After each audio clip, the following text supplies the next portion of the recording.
Hi, everyone, and welcome yet again to another episode of the Unique Light podcast with me, Yannick, the one and the only. So, for today, we are joined by Nigel, a very good friend of mine, if I can say that. Yeah, he's a very good friend of mine. And today, he'll just be sharing with us his testimony on how God has moved for him in his DTS, like from the beginning up until the very end, and how God is still moving up until this day. So, Nigel, how are you doing?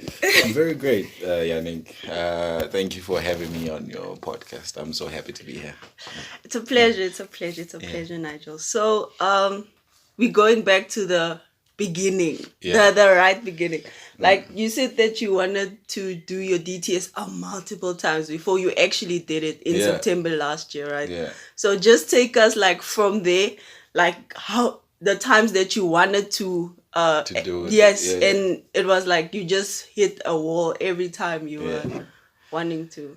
Yeah, so I think maybe my story about DTS starts way before I even knew what a DTS is. Okay. I think for me it started in high school. So I attended a Catholic school in high school. So but I was a Protestant. I was born Catholic, but at some point, I became Protestant. And at that time as well, when I was going in that school, we were allowed after Sunday Mass. Sunday Mass is basically the service of Catholics. Yes. To have our own sort of Protestant-ish programs after like Sunday Mass in the afternoon. So those who are not Catholic would go into groups that are Protestant-like, and then they would have time to express themselves to God in that way. So I eventually became a president of one of the groups and vice president of the same group, like in the region where I'm from. So where I was learning. So that is back in Zimbabwe in a region called Masvingo. Okay. And that's where I was. So then I felt the responsibility of the position that I held in that time. And I didn't know how to read the Bible. I didn't know how to pray. I didn't know. But I just remember feeling just an overwhelming sense of responsibility for the people that I was leading. Yeah. So I started exploring God's word. I didn't understand how to do it. I just sort of like opened the Bible at any page. Yeah. And then whatever jumps to me, jumps to me. Funny thing is, God used to speak to me that way. So, Yes. So then what happened is, whilst I was trying to keep everybody in line and trying to, be helpful in my position, I started doing outreach programs. Okay. So going into the community, would ask students to contribute whatever they can at some time, and then we'll go and give to whoever is in need at that point.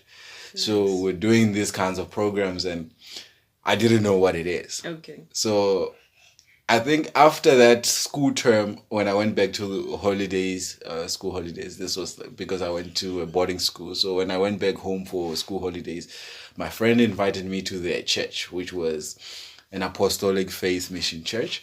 I went there, first service.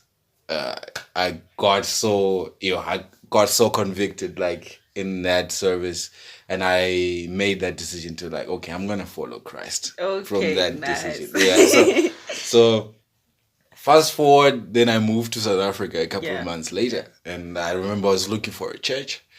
So I was looking for a church, couldn't find one. One day as I was taking a walk, I see a board like that is written, "Welcome to the Apostolic Faith Mission of South Africa." I was like, oh my God, that's my church. Yes.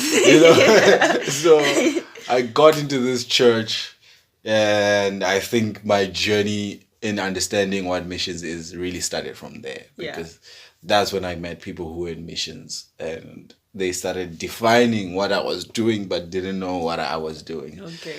So from then on, being in that church, I started getting exposed to different missions organizations, OM, CAPRO, YWAM, and all the kinds.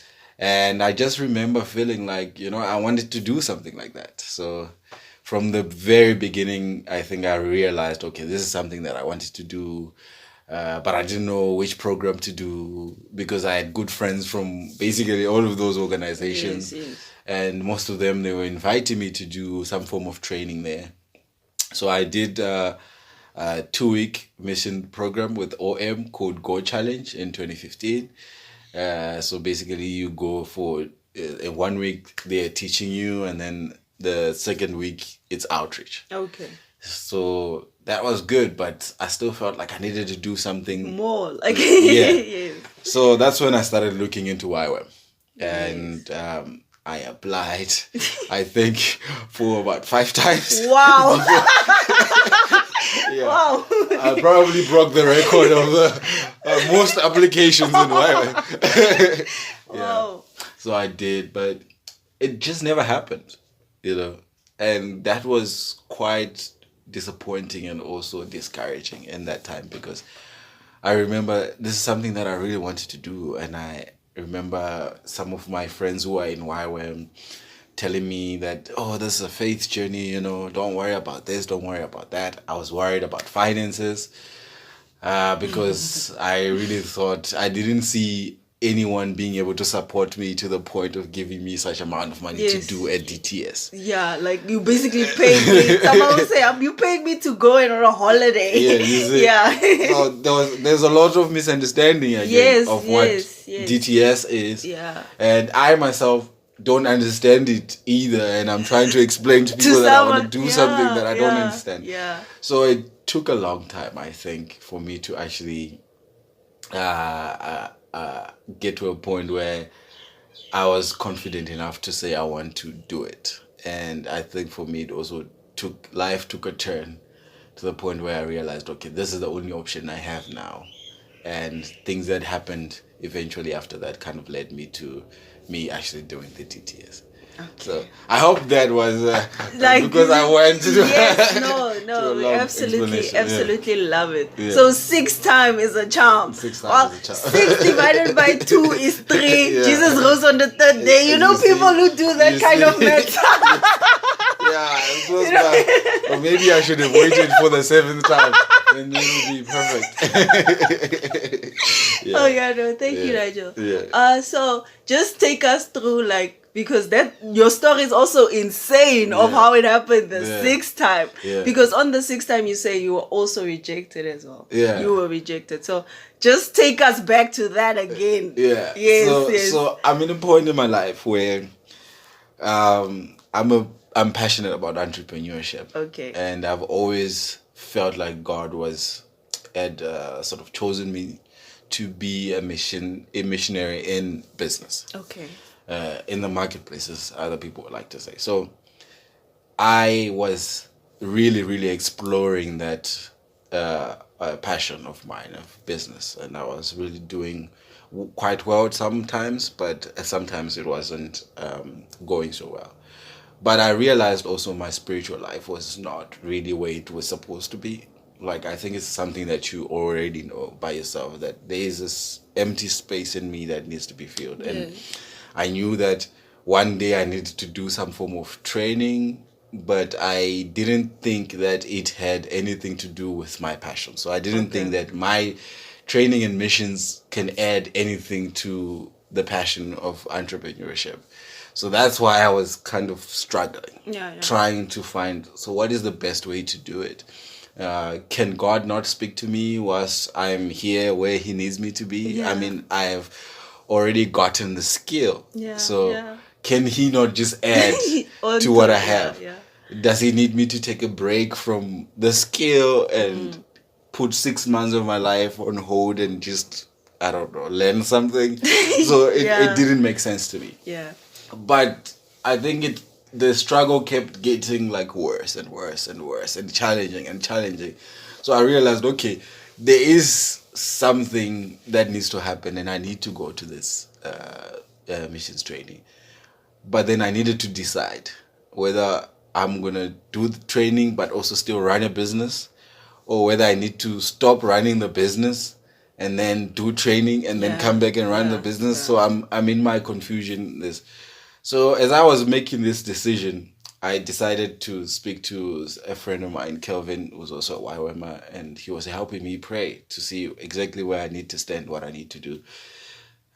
So whilst we were praying, I remember I got a deal, like a business deal from an investor for my business. So this is a VC fund. They could open big doors for me. Okay. Yeah. And from our interactions, I could make just enough money to take care of myself and maybe go to a DTS later. After this, I strike a deal with them. So this was very promising. And I felt like maybe that's God saying, Yeah. I should stick with this and not do that. Yeah. So we're doing it. Business is good, and then business is not so good. So things just started going down. Yeah. One customer a day, one customer a week, Sure. one customer a month, Oh to my kind of word. like no customers it's at all. done. No customers my at word. all. Then I realized, okay, I think I made a mistake. That's important. That's very important. I think I chose the wrong path. So then I realized, okay, it's time for me to go. Yeah. So I went back to my friend again, Kelvin. Hey man, I think I made a mistake. It's time for me to go. But then I'm looking also like at a distance because I realized I don't have money now. So maybe God wants to do something. He can help me raise funds, and then at a later date I can go to Yes. to do DTS. I remember it was like somewhere around, probably around May, June, or somewhere there. So it was already closer to September. So the closest was September. I remember that. Then he's like, no, man, let's just do the September one. I'm like, no, I'm worried. Finances. I don't have money now. Yes. I can't go there. Then he's like, okay, let's just do it. Let's just do it. And then, okay, I applied. God accepted like the second day. So I applied on a Saturday night.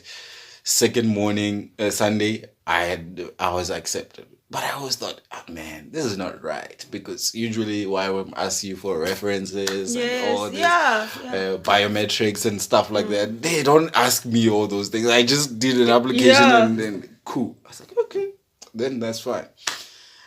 Crazier things happened between that time and the time I went there, because we were robbed at some point.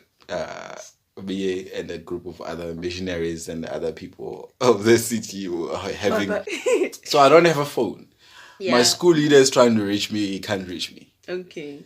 And then whilst he's trying to reach me, he kind of like gives up on me.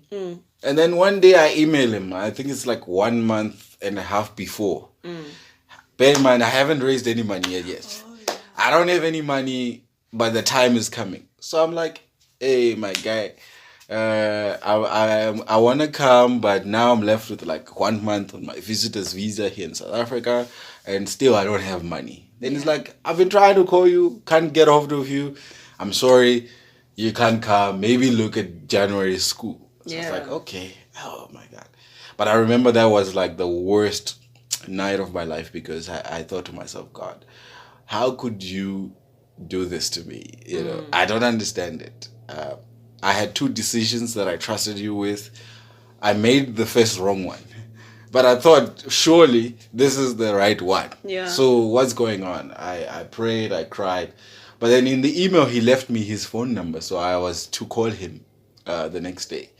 And then what I did not know is, at the very same time, this guy is in Cape Town, right? Yeah. Michael, love him to death. He's in Cape Town. He's supposed to come to Pretoria to go to the Ghanaian embassy the next day. He's supposed to fly in and out, basically. Yes. So he's talking to somebody in the embassy who could help him like expedite the process and stuff like that. So I was like, okay. I didn't know this. Somehow he had trouble catching a flight. He catches a flight. He arrives in Pretoria. He gets to Pretoria, and as soon as he lands, he turns on his phone, and then he gets a message that, sorry, the embassy is closed. It's Friday. So you have to come back on Monday. Yeah. So I was like, okay, this is crazy. You know, when I heard the story, I was thinking, this is really crazy. Yeah. In that time, he looks for a place to stay. He contacts 2 of his friends, can't get a place to stay. And then he contacts like Rulani and Kudzai, who are the base leaders of this base here in Pretoria. And then they give him a place to stay. So he comes in. So as soon as he arrives at their place, that's the time I'm calling him. Yeah, I was there. I was there. Yeah, you were there actually with him. So yeah, so somehow I mentioned Kudzai and Rulani. Then he's like, yeah, that's where I am. I'm like, okay, I'm like 5 minutes away from there. Yeah. And then let me come see you. So I go there, I meet him. I think that's when we both realized, okay, there's a bit of a moment here. Okay. You know. So I realized that's when I was reaccepted into the program. Okay. So now it's time to go to the program. Still the days are coming. The only thing I could manage is extend my visitor's visa. But then after that, I don't have money for transport to go there. Okay. So I remember even calling him and telling him, hey man, I'm going to be late. School starts on Thursday. I arrived on Sunday. And the money that I could only have was money enough for the bus fare. So I arrived at Cape Town bus station with 50 rands, yes. Yeah, so crazy. I didn't know what was going to happen. I thought like, yeah, you know, maybe in a day, 2 weeks or so, they would probably check me out and I have to come back. Yeah. So I have nothing to come back to. That's the other problem, because I have moved out of my place the night before I go to Cape Town. The business has failed. I don't have anything to come back to here. Yeah. So it was kind of like a one-way ticket for me. I don't even have money to come back if I need to come back. Yeah. So I was like, okay, let's do it. So yeah, I arrived with 50 rands in my pocket. I always find that so crazy, like, wow. Yeah. But just in that, like, just how Michael even arrived at that time, you know, in Pretoria. He was here for the whole weekend. And I remember you guys spent the whole weekend together as well. You guys spent the whole weekend together. It's crazy. Like, it just shows us yet again, like, when God says go, he means go. He means go. Even if you arrive with 50 rand in Cape Town, you are going regardless. I think that moment was definitely a defining moment. Yes. Because I think I realized, imagine somebody who's taught like DTSs for 11, 12 years. And they tell you they've never experienced the thing that they've experienced now. Yeah. And they tell you, like, you know what, dude, like, man, this is your time. Like, whatever happens, this is your time. So it kind of feels like a responsibility on your side to know that if this fails, it's me, it's not God. I can never blame God for this. I have to follow through some way, somehow. Whatever happens, happens. Yeah. But let it be not that I didn't do what I was supposed to do. Yes. Yeah. So you kind of have the confidence, but then reality is reality. And reality is free. And I knew my reality, I don't have money. Yes. So like I don't know what's going to happen. Yeah. I don't have money. Yeah. It's just as simple as that. I don't have money, but I don't know what's going to happen. But he really gave me the confidence of knowing his experience in DTSs, and also him telling me that, man, there's something of God in this. Kind of made me feel like, okay, I may struggle, but this is my time, and I need to do it this time. So, like it was a unique experience for you in your life, and also for everyone in the DTS, because even now, like also for you to go into that now, how you paid your school fees, how school fees was paid up. I remember Lucy and them told me that you sent them your newsletter the day, like you wanted them to edit it for you, and before you even sent it out, just your fees were paid out. It was your fees were paid out. Listen, in my life, I've experienced a lot of provision experiences. Yes. Even though I didn't know and realize, I experienced a lot of provision like experiences. I used to tell people, like, you know, sometimes I used to pick money in the streets. And that was crazy to me to even think. When I needed money, sometimes I used to pick money in the streets. And I've probably picked more money in the streets, like 10 times more, like in the streets, just walking. And it's not just like simple money as well, like hundreds, sometimes like 50 rands or something. I even picked money like 3 times from the same place. And then there are other times where you would meet somebody and then they just hear my story and then they open up their pockets basically to thousands of rands for me. Sure. So when it comes to provision, I've always seen God in my life. But my DTS experience was wild. Crazy. It was crazy. Because remember, the main thing I delayed or that I didn't want to go to was finances. Yes. Because I did not have any confidence that anyone would help me with money. Yeah. So going there and then sharing my story. So we have story time. Whenever you go into DTS, you have story time where you draw sort of a picture representation of your life so that you introduce yourself to your classmates, basically. And then, so we started doing like numbers, like randomly numbers. And then my number was picked on the third day of class. This is like that week now from this Monday, Tuesday, so on Wednesday night. And then I shared my story. And then when I was about to leave, Mike is like, no, stay there. Then he starts sharing my story to my classmates. And just how much things happened. And then we had a moment, I think, to pray and just ask God if like anyone wants to give something. Sure. And bear in mind, this is 3 days into class. Yeah. Most of the people in DTS don't even know these things, how to pray to God to ask for something. They don't even know if they're hearing God's voice or not.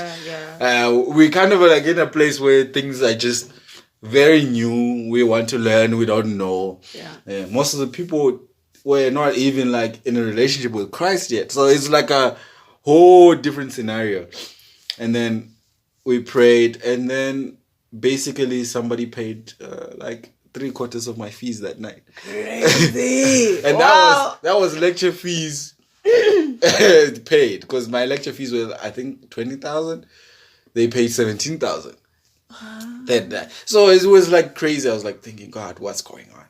And from that day on, people were literally lining up to just give whatever they can. My classmates, they were lining up. Yeah, I remember. Oh my God. My school leader telling me, "Hey, bro, like I don't have peace. Every time I come to this base, somebody wants to pay something for your school fees." So the story you were referring to that's the only moment I ever cared about my school fees I owed, because it feels like things were just happening. I had no control of it.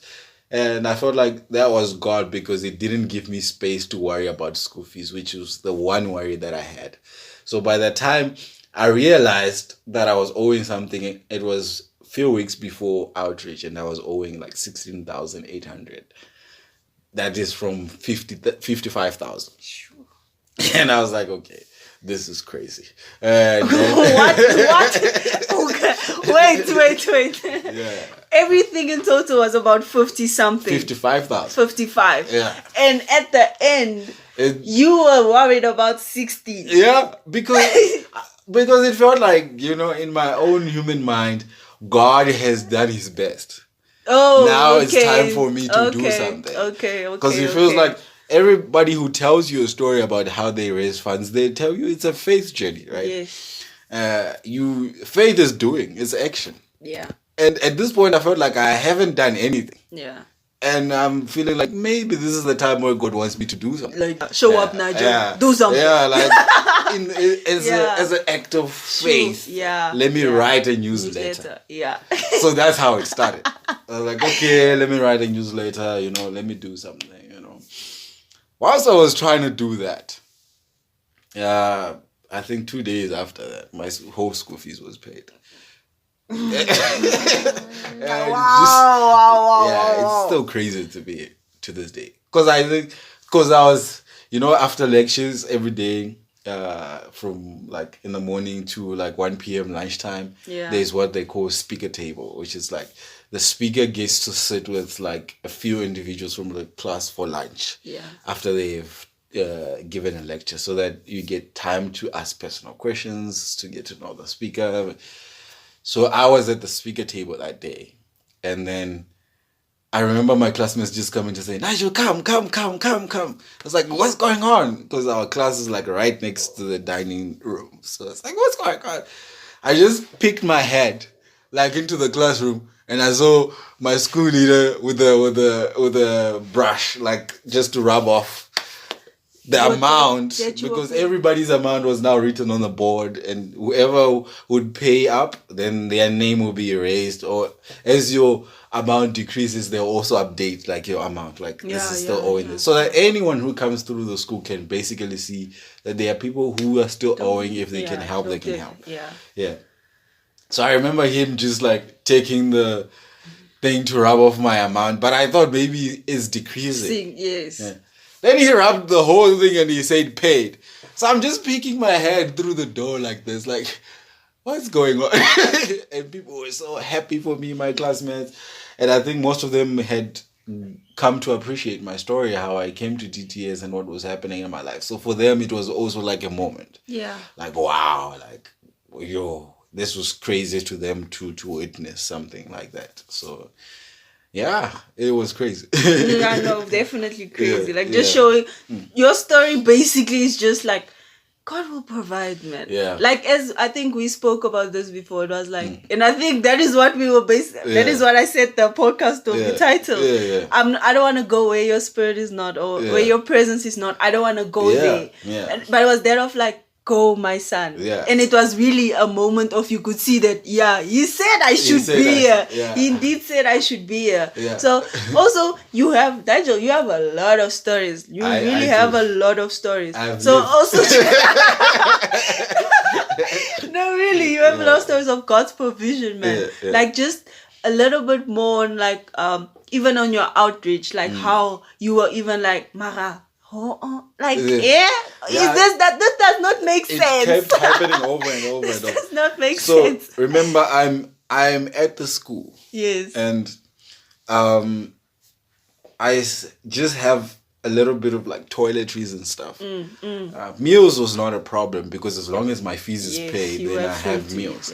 There was no need for luxury, but then toiletries run out. And you are responsible for your own things. So I remember even at then just reaching out to somebody like, I think one of the girls in the class, like a staff member, was like, in those days after hearing my story, hey man, just like, here's like 100 rands, like just for whatever. And I'm like, oh, well, thank you. So that's when I started out like just buying like smeared things like soap, toothpaste, things like that. And then I remember as I was running out, I reached out to another friend and they were like, okay, here's like 500 for like your things. So I'm like, okay, cool. I was praying about it, just asking God, like, where do I get this? Because my fees is not, and I think that was a blessing as well, because sometimes I could be quite irresponsible with money. So I was blessed in the sense that I just knew that I was never to touch my school fees money. Yes. So I was just like, anybody who has to pay, go to the school leader, don't come to me. Don't give me. And because I had real needs. Yeah. It's easy to feel out of place and feel like maybe I could just pick up like a clothing item or just like this, to fit in better or to feel good about myself. But then I realized in that time, there was a need to be like faithful with whatever you have at that time. So I remember even that money that I was given, I remember asking God, like, should I give it towards the school fees as an act of faith, or is it for something else? Yeah. And then things just started spiraling in a way that, God was like, no, this is for this is for that. So even just going there, I had friends now in DTS. Sometimes would go to a market on Wednesday, food market on Wednesday. Friends would invite me. They would just buy food for me. Like, I had everything that I needed in that time. Even to the point where I wanted to go now on outreach, and I realized we need to get like malaria pills. We need to get shots for typhoid, and we also need to get shots for yellow fever, I think. So I don't have money for those things. And I remember the other day, like for the yellow fever shot, I was just thinking, God, I don't know what's gonna happen. But I have a friend of mine in class who was basically laying down their heart to me and just trying to get some advice on things, and we were just talking. And she just came to me randomly. She's like, hey, I don't know if you've paid for your yellow fever shot yet, but I'm going to pay for it. And it was like, I think 900 or something. I was like, okay. And you never mentioned it to her? Thank you. I never asked her. Wow. I was just like thinking, God, what's going to happen? Yeah. And then she just did. I was like, okay. So now I still need a typhoid shot because some people who were in Ethiopia at that time, which was our outreach destination, told me that some of their team members got like typhoid and stuff. So it was really something that I needed to do. Yeah. So I remember just speaking to a friend about it, and they gave me like, I think 900 or something. I went to get the shot, and when I got there, just talking to the doctor, so it's her practice, it's her private practice. She knows a bit about YWAM and stuff like that. She knows where I'm going. She's just like, okay. And then she gives me a massive discount. Like, I think I only paid 200 something for that shot. And it was supposed to be 900. Oh my word. Okay. Because at that time I had a list of things that I needed. God, I'm going to be going to churches. I need like jeans, you know, just to be able to go into like services. But I knew the price of jeans was a bit expensive. Yeah. I still have need for toiletries for the whole 2 months that I'm on outreach. Yeah. So I was like, okay. The change, I use it to buy toiletries, and the money was enough for all the toiletries that I needed, and just maybe just a bit just on the travels and going. So it's like, okay, thank you, God. Let's go. We flew to Addis Ababa, and then we stayed there. I still have a need of like jeans. I'm like, God, I need jeans just to look presentable when I go to churches and stuff like that. It's not a need. But you could say it's a luxury. You know, like, Yeah. But I remember just days before Christmas, a friend of mine just like, hey, man, like, I have a gift for you.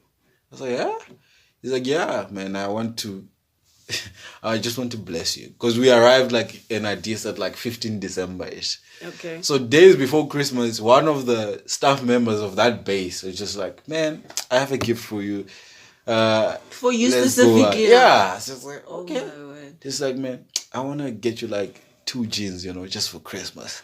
Oh, like, Jesus. There's no way.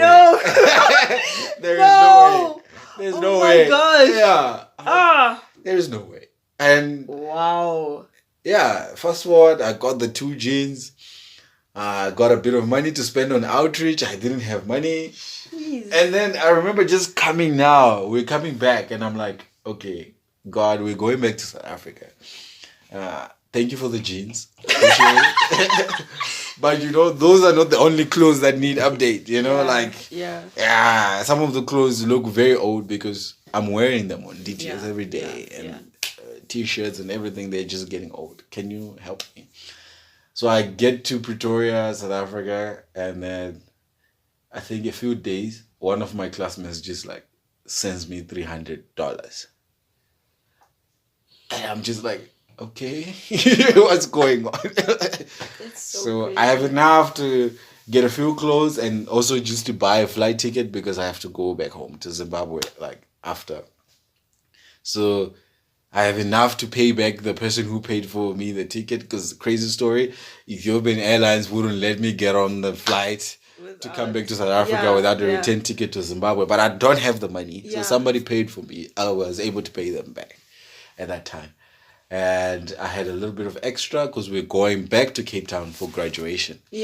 So, even there, Cape Town, I will still see provision because met a girl.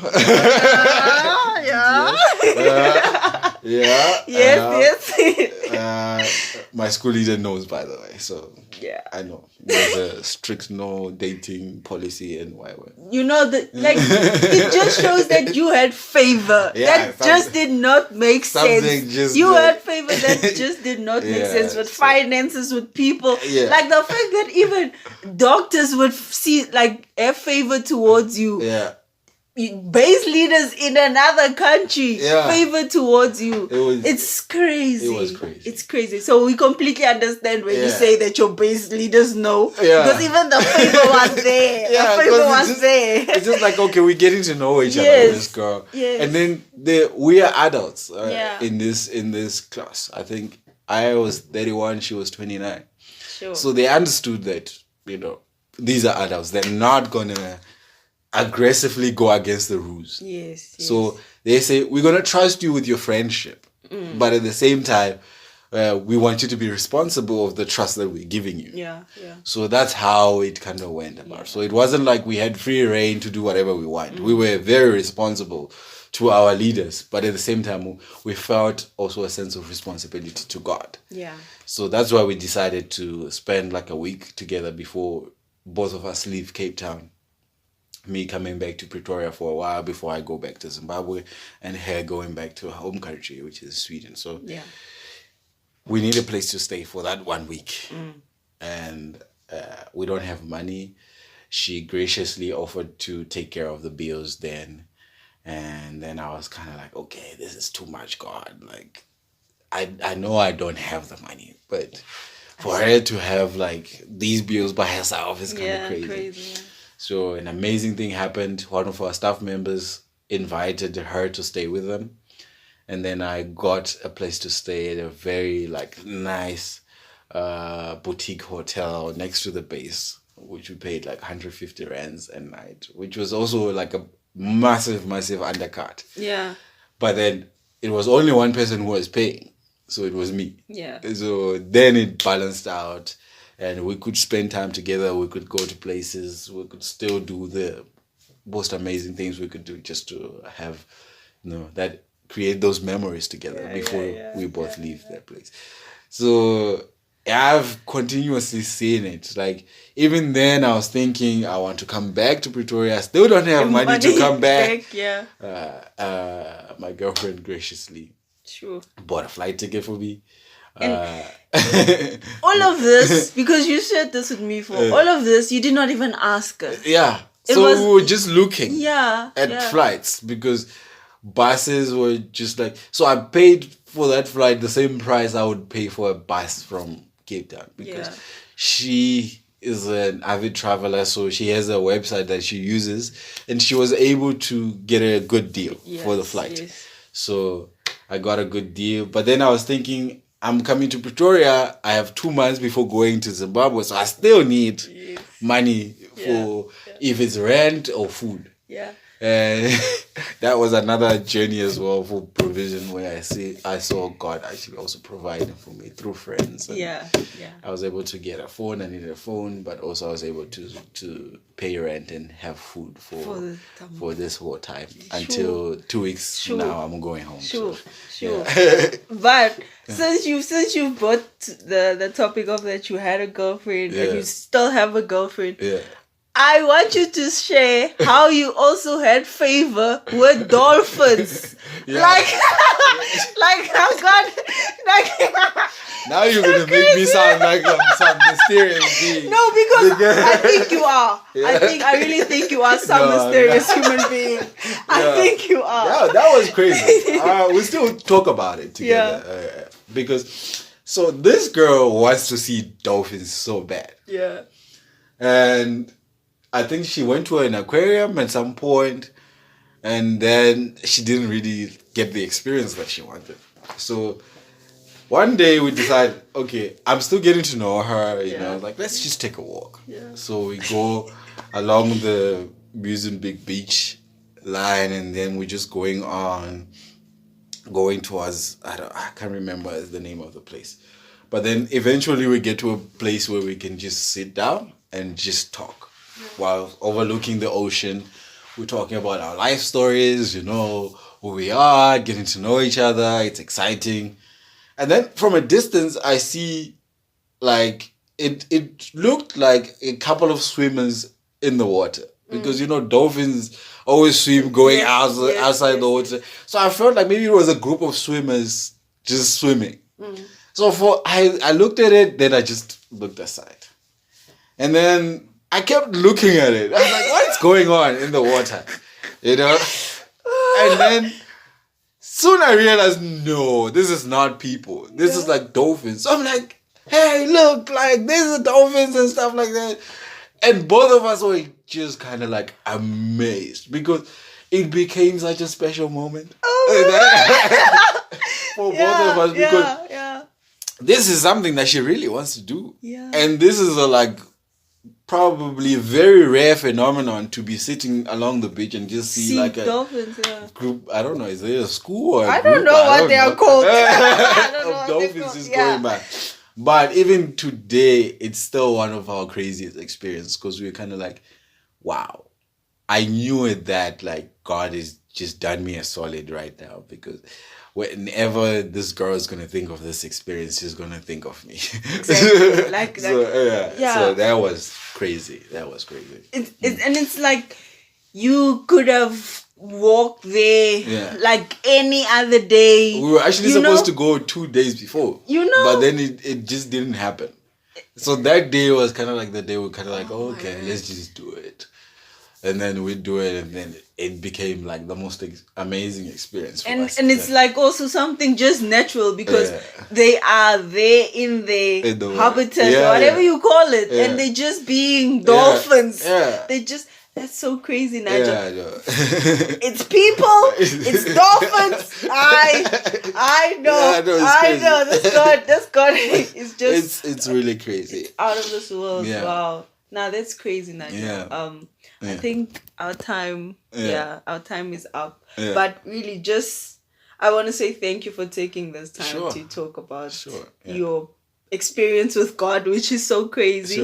And I know that whoever listens to this, their lives will be changed. And I'm also going on DTS soon, so I believe that that your testimony is opening up doors for me as well. That, as they say, like your testimony has other. What do they say? I get what you're trying to say. Yeah. But I'm just trying to put it like right. But So, I think my encouragement is DTSs are extremely personal. And it doesn't have to be a DTS. It could be an MDT or whatever, some form of training in any other organization. You know, I don't want people to think that YWAM is so special that all of us are going to have the same experience because it's YWAM. I think God works in mysterious ways, and He has raised up many leaders from many missionary organizations. But I'll just say, like, for me, it felt like God was moving in a lot of people's lives for my life to be in a better place. So I felt like it was a network of effects that was happening to the point that I really could not say anything other than God was doing this. So, just if you go with that kind of faith of just being open to what God is doing at that time, even if you don't understand, even if you're not fully open, because I wasn't. Mine seems like a journey of obedience, but I don't feel like I was being obedient at that time. Sometimes it felt like this was the only last option that I had. Sometimes it felt like there were things that were going on beyond my control that were leading me to a certain place. But all in all, I would say my story is crazy, but there are other people's stories in my class that were also crazy. In a way. They may have had the finances, which was the problem for me. But in other areas of their lives, God was moving in a powerful way. So it can be a very extremely personal experience. And God will move in your life in ways that you can never imagine. Like a DTS is very unique to each and every person. It's very unique to each and every. And somebody told me that if you look at the DTS that you're doing, you look at the DTS before you or DTS after you see that you can't fit in any of them. And that's what you mentioned, actually. So I fit in mine because I felt like maybe God was leading me to that point. And it's gonna, maybe you'll be delayed. Maybe applications will not go through. Maybe applications will be accepted, but you don't have finances to go. All of that, I think, is working together for your good and for your own personal experience. No, like also just to what you basically said. It's like their yes was your testimony. Yeah, Like yeah. their obedience was basically your testimony. Yeah. Because maybe the previous DTS didn't have hearts such as theirs, Yeah. you know, then and they wouldn't open up the way they did. Yes. You know, you never know. And the DTS before me was just like 4 people, I think. Okay. The DTS after was a couple of people, but I remember even leaving after graduation when I saw how much they were trusting for God. Because for us, I think as a class, we were trusting God for like 300 something thousand. For them, when I looked at the board, it was 700 something thousand. True. And those guys are on outreach right now. Oh my. And probably some are still doing local outreach, but sometimes that's also God's purpose. And in my class, there were people who did local outreach, and you could see God in that. Even though it's like a disappointing thing where like 23 of your classmates or 22 of your classmates are going out to another country for outreach, and maybe you are the only one who stays doing local outreach. It may feel like, oh, that is so just, rough. And unfair. But at the end of the day, we saw God working through that for that individual. Yes. You realize this individual needed. And God has strengthened this individual beyond something. And he's somebody like this guy I'm talking about. He's somebody that I look at now and I think this man has just been built on radical faith, and he's gonna do some things. Like you can just see he has a soldier heart. Like this guy is gonna do some things. But you could, at the beginning, it felt like, wow, that's a sad thing, But so it's an extremely personal experience, and you're gonna love it. You're gonna enjoy it. Thank you very much, Nigel. So we're wrapping it up today. Thank you, Nigel. Instagram for those that want to reach out to you. Yeah, man, I'm doing an exciting project soon, so definitely look out for that. Follow me, Nigel Imedi. That's NIGEL IMEDI. Okay. I think that's all my handles on like Twitter, Instagram, Facebook. Facebook. Yes, is my name. So guys, check him out. He's about to be a powerhouse of a man, this one. He's also writing a book, and I'm sure he'll have it there on his socials one of these days. Yeah, there's some exciting things that are happening. Yeah, so that's it from me on the Unique Light podcast with Yannick. Peace.